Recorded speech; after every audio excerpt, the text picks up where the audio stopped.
El correo electrónico fue seguido de otros mensajes y alguna llamada de un amigo desesperado. Todos querían la opinión del aventurero Salacaín acerca de la pretensión de gestionar para el mole de caderas y espinazos de chivo una denominación de origen para la ciudad de Puebla.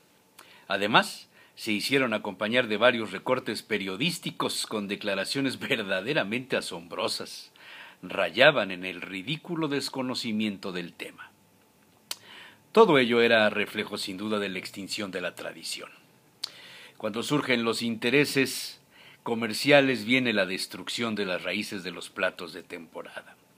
Lo mismo sucedía ya con los chiles en nogada y muchos otros platillos, hoy solo presentes en la memoria del aventurero y en las amarillentas páginas de los recetarios del siglo XIX.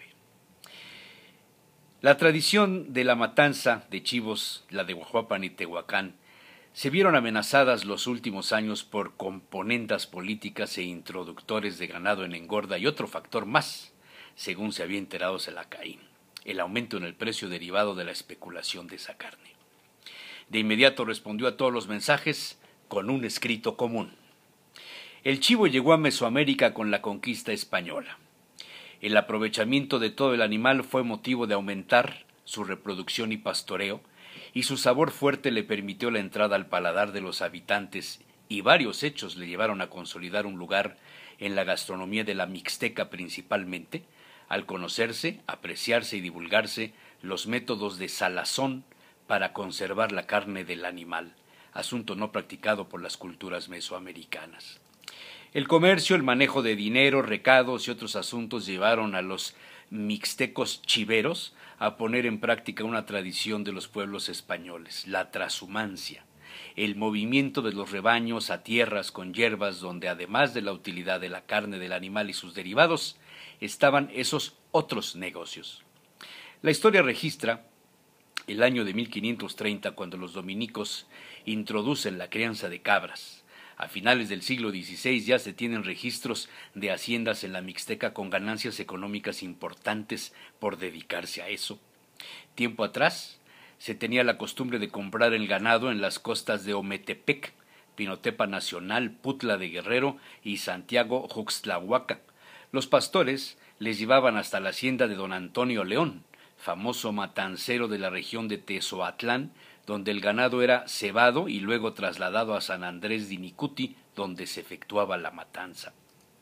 El ganado recorría grandes distancias comiendo biznagas, arbustos, hierbas de olor, y les daban sal para retener el agua. Don Antonio León falleció, pero la costumbre continuó con la llegada de varios españoles, cántabros, algunos y otros palentinos. Antonio Abascal Arredondo fue el primero en continuar la trashumancia, seguido por su primo Evaristo y su hijo. Ellos se trasladaron a Tehuacán para continuar con el comercio de los chivos y el chito, debido al alza de impuestos de la matanza en Guajuapan. Otros cántabros metidos al negocio poco después fueron Cándido y Ángel Abascal y Antonio García. Los Gorostegui se instalaron en Temoxtlahuaca. Don Antonio García se casó con doña Carlota Manzanares, tuvieron un hijo, Íñigo, quien hasta la fecha, junto a su madre, continúa con la matanza de Tehuacán. En Guajuapan quedan los Maza, de la familia de don Félix Maza Abascal. Ellos tienen la matanza en Santa María Xochitlapilco. Un hecho histórico fue clave en el arraigo de la tradición a principios del 18.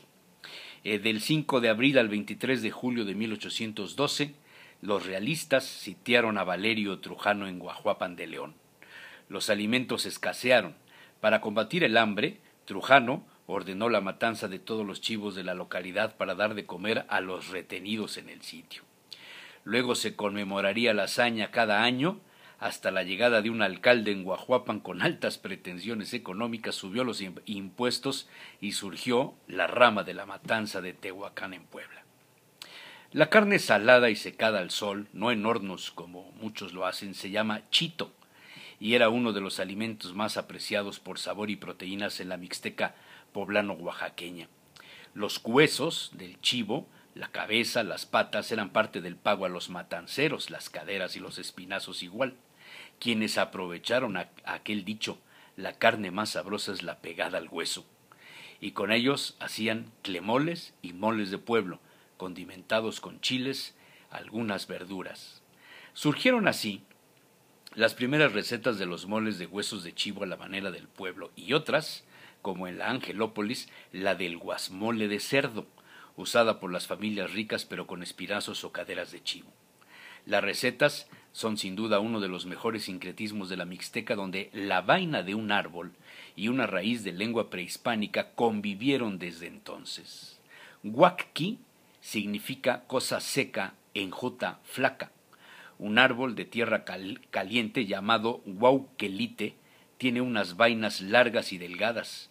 A esas legumbres les llaman guajes y tienen fama de producir flatos y ventosidades en grado extremo.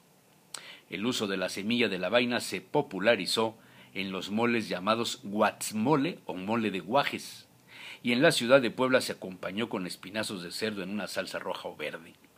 La mejor técnica para comer el guaje fue molido y diluido en la salsa.